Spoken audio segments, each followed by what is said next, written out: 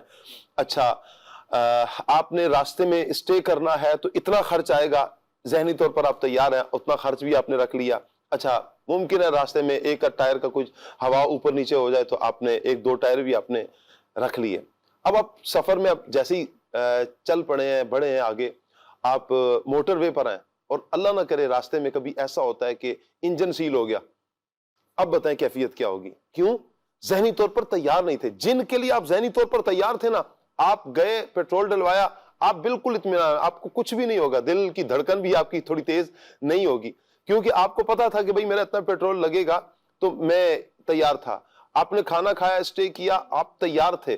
اچھا، کوئی ہوا کا تھوڑا سا مسئلہ بنا ٹائروں کا یا ٹائر کا کچھ مسئلہ بنا تو آپ نے فوراً چینج کر لیا، آپ تیار تھے ذہنی طور پر۔ انجن سیل ہونے کے لیے تیار نہیں تھے، کوئی گاڑی میں جو بڑی آزمائش ہے وہ تیار نہیں تھے آپ۔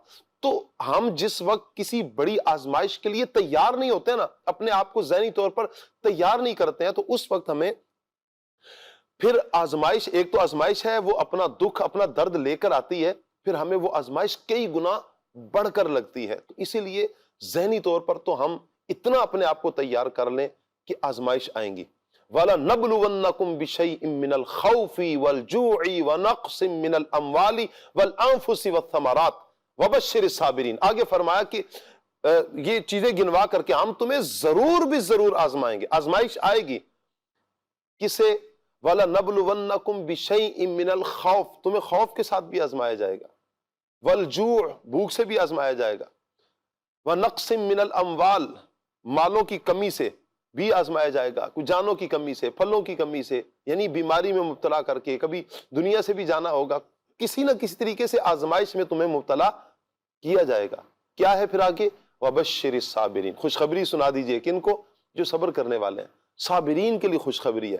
پھر ایک اور ذہن بنا لیں، اللہ پاک نے ہمیں قرآن پاک میں اس مقام پر تو ہمیں بیان فرما دیا آزمائش آئیں گی، اب ہم ذہنی طور پر ہر طرح کی آزمائش کے لیے تیار رہیں، چاہے وہ میری ذات ہے، چاہے گھر والے ہیں، اولاد ہے، والدین ہے، بہن بھائی ہیں، کاروبار ہے، گھر بار ہے، کسی بھی اعتبار سے کسی کے لیے بھی کوئی بھی آزمائش آ سکتی ہے اور آپ کو فیس کرنا ہے. آپ ذہنی طور پر اتنے تیار ہو جائیں. پھر ایک اور جو ڈھارس دینے والی آیت مبارکہ ہے جہاں پر اللہ پاک بندے کو ڈھارس دے رہا ہے، ایک سکون قلب جہاں پر بندے کو نصیب ہوتا ہے، وہ کیا ہے؟ ان مع العسر یسرا، کہ بے شک مشکل کے بعد آسانی ہے. فَإِنَّ مَعَ الْعُسْرِ يُسْرًا، پھر فرمایا کہ اور بے شک مشکل کے بعد آسانی ہے. 2 مرتبہ اللہ پاک نے فرمایا مشکل اور اس کے بعد پھر آسانی. پھر تاکید کے ساتھ فرمایا مشکل آئی ہے لیکن اس کے بعد آسانی نے بھی ضرور آنا ہے. اللہ پاک رحمت کی نظر فرمائے تو یہ جو مشکل دن ہے، یہ کٹھن دن، یہ افسردگی والے دن، یہ تکلیف والے دن، یہ گزر جائیں گے. تو اس کے لیے ہم ذہنی طور پر جب تیار ہوں گے تو پھر ہمیں وہ کیفیت، بڑی کیفیت نہیں لگے گی. میں اپنا ایک واقعہ نقیب بھائی عرض کروں. جب والدہ صاحبہ بیمار تھی نا تو اچھا ابھی تقریباً والدہ کی عمر 52 ایئرز تھی. اچھا بالمقابل مریضوں کو دیکھا کہ وہ کچھ ایسے بھی مریض تھے کہ عمر بھی بہت بڑی ہے اور کئی بیماریوں میں جکڑے ہوئے ہیں لیکن وہ تو چلتے پھرتے ہیں. تو ہمیں تو اتنا احساس نہیں تھا کہ جگر کا مسئلہ ہے. ڈاکٹرز یہ کہہ رہے تھے جگر بڑھا ہوا ہے. تو اچھا کچھ دن جب والدہ وہاں پر رہی نا تو ڈاکٹرز کو کچھ سمجھ تو آ گیا ڈاکٹر سے. تو انہوں نے دبے دبے لفظوں میں ہمیں کہا کہ آپ ذہنی طور پر تیار ہو جائیں، کسی بھی معاملے کے لیے ذہنی طور پر تیار ہو جائیں. ڈاکٹر ہمیں پہلے ہی ذہنی طور پر تیار کر رہے تھے. اب یقین کریں کہ میں اس وقت تک ذہنی طور پر تیار نہیں تھا. میں نے کہا کیا مسئلہ ہے؟ جگر کا مسئلہ اتنا بڑا مسئلہ تھوڑی ہے، یہ تو نارملی ہو جاتا ہے، اللہ کرم کرے گا انشاءاللہ میری والدہ ٹھیک ہو جائیں گی، اتنا بڑا مسئلہ تھوڑی ہوگا. اچھا اس نے پھر الگ الگ بھی ہمیں بھائیوں کو کہا آپ ذہنی طور پر تیار ہے، کچھ بھی ہو سکتا ہے، کچھ بھی ہو سکتا ہے. مجھے اگر خیال بھی آتا تھا نا والدہ کی جدائی کا تو میں چھٹکتا تھا اپنے آپ کو، نہیں ایسا نہیں ہو سکتا، ایسا نہیں ہو سکتا. ابھی تو اللہ کرم کرے گا، ہم دعائیں کریں گے، امی کے لیے دعا کریں گے، ہم کر رہے ہیں نا، علاج بھی کروا رہے ہیں، ڈاکٹر کے پاس بھی ہیں، اللہ کرم کر دے گا. ابھی تو عمر نہیں ہے. لیکن وہ ہوتا ہے نا کہ بسا اوقات کبھی بندہ محبت میں اتنا وہ گم ہو جاتا ہے کہ وہ احساس نہیں رہتا بندے کو. عمر کا تو یہاں پر کوئی ہے ہی نہیں نا، سلسلہ ہی نہیں ہے. یہاں آنے کی ترتیب تو ہے لیکن جانے کی کوئی ترتیب نہیں. ممکن ہے دادا وہیں پر موجود ہوتے ہیں اور پوتوں کی میت کو کندھا بھی دادا دے رہا ہوتا ہے. کبھی تو والد موجود ہوتا ہے اور اپنے جوان بیٹے کو اپنے کندھوں پر اٹھا کر قبرستان کی طرف لے کر جا رہا ہوتا ہے. جانے کی کوئی ترتیب نہیں ہے. تو میں اپنا عرض کروں کہ جس وقت پھر والدہ کا انتقال ہوا تو وہ کیفیت تھی کہ جو بیان سے باہر ہے، چونکہ میں ذہنی طور پر تیار نہیں تھا. تو اس وقت مجھے اللہ پاک بھلا کرے ہمارے سلمان بھائی کا، تو یوں والدہ کی محبت میں نا بہت زیادہ روتا تھا. تو مجھے سلمان بھائی نے نا، نقیب بھائی ایک مرتبہ کہا، مجھے سلمان بھائی کا یہ جملہ بڑا نا ڈھارس دیا اس جملے نے نا. پھر مجھے کچھ چیزیں نا بالکل کہتے ہیں نا، کچھ چیزیں ہوتی ہیں ایک جملے سے نا بڑی آشکار ہو جاتی ہیں. مجھے سلمان بھائی نے کہا شاہ صاحب ذہنی طور پر ہر معاملے کے لیے آپ تیار ہو جائیں، ہر معاملے کے لیے آپ ذہنی طور پر تیار ہو جائیں. آپ جس دکھ کو، آپ نے بہت بڑا دکھ لے لیا ہو نا، واقعتاً دکھ چھوٹا نہیں ہے، بہت بڑا ہے، لیکن آپ کے لیے یہ مزید بڑا ہے کیونکہ آپ ذہنی طور پر تیار نہیں ہیں. تو آپ کچھ بھی ہو سکتا ہے، کچھ بھی ہو سکتا ہے، آپ ذہنی طور پر تیار رہیں. وہ والدین، وہ بہن بھائی، وہ بچے، وہ گھر والے، کسی کے ساتھ بھی کاروبار، گھر بار، کوئی بھی مسئلہ XYZ، کوئی بھی مسئلہ ہو سکتا ہے، آپ تیار رہیں. اب یقین کریں کہ جب یہ ذہن میں بات بیٹھی کہ میں نے کہا بھائی ہوگا تو وہی، ہم تو کچھ بھی نہیں کر سکتے، ہم تو بالکل کمزور بندے ہیں، ناتواں ہیں. غالب تو اللہ پاک کی ذات ہے، اللہ غالب ہے، وہی کرم کرنے والا ہے. اللہ پاک سے بس ہم عافیت کا سوال کرتے ہیں. اللہ پاک رحمت کی نظر فرمائے، عافیت والا معاملہ اللہ پاک ہمارے ساتھ مہربانی فرما دے. تو ذہنی طور پر میں عرض جو کرنا چاہ رہا تھا، کوئی بھی مشکل آئے نا، مشکل کے آنے سے پہلے آپ ذہنی طور پر تیار ہو جائیں مشکلات کو فیس کرنے کے لیے، مشکلات کا سامنا کرنے کے لیے. جب آپ خوش اسلوبی کے ساتھ، حاضر دماغی کے ساتھ ان مشکلات کا سامنا کریں گے تو اللہ مشکل سے بھی بچائے گا، مشکل سے بھی نکالے گا، اور پھر اللہ اجر بھی عطا فرمائے گا اور بہتر اسباب بھی اللہ پاک ہمیں ضرور عطا فرمائے گا. اللہ پاک ہمیں عمل کی توفیق عطا فرمائے. کچھ کالز ہیں، آئیے کال لیتے ہیں. حجرہ شاہ مقیم سے ظہیر احمد سیالوی عرض گزار ہوں، سلسلہ کھلے آنکھ صلی علی کہتے کہتے ماشاءاللہ بڑا پیارا ہے۔ قبلہ سیدی شاہ صاحب، میرا سوال یہ ہے کہ حضرت ایوب علیہ نبینا وعلیہ السلام پر جو آزمائش آئی یہ کتنا عرصہ تقریباً رہی، اور اس دوران لوگ آپ سے کیسا سلوک کرتے رہے، آپ کا لوگوں سے کیسا سلوک رہا، اور آپ کی زوجہ نے اس دوران آپ کا کس طریقے سے ساتھ دیا، اس حوالے سے کچھ روشنی فرمائیں، جزاک اللہ خیرہ۔ آمین۔ کیا کہیں گے نقیب بھائی؟ بقیہ تمام باتوں کا تو ذکر ہو چکا ہے۔ آزمائش کا وقت ایک کیونکہ تاریخ کی بات ہے تو ایک روایت یہ ہے کہ 13 سال اور ایک ہے 18 سال۔ صحیح۔ آپ کی زوجہ کا جو آپ کے ساتھ معاملات تھے وہ آپ کے ساتھ وفادار رہیں، آپ کی خدمت کرتی رہیں، ضروریات کو پورا کرتی رہیں۔ اللہ، بقیہ لوگ آپ کی آزمائش کو دیکھ کے آپ سے دور ہو گئے۔ بہرحال یہ ساری باتوں کا ذکر تفصیل سے پہلے ہوا ہے۔ اللہ پاک برکت عطا یہاں فرمائے۔ پہ ایک خوبصورت بات یہ ہے کہ اگر ہم بزرگوں کا معمول دیکھیں نا تو جی۔ جب بھی ان پر کوئی آزمائش یا تکلیف والا معاملہ ہوتا تھا تو وہ کہتے تھے اللہ معیہ، اللہ ناظر الیہ، کہ اللہ میرے ساتھ ہے، اللہ مجھے دیکھ رہا ہے۔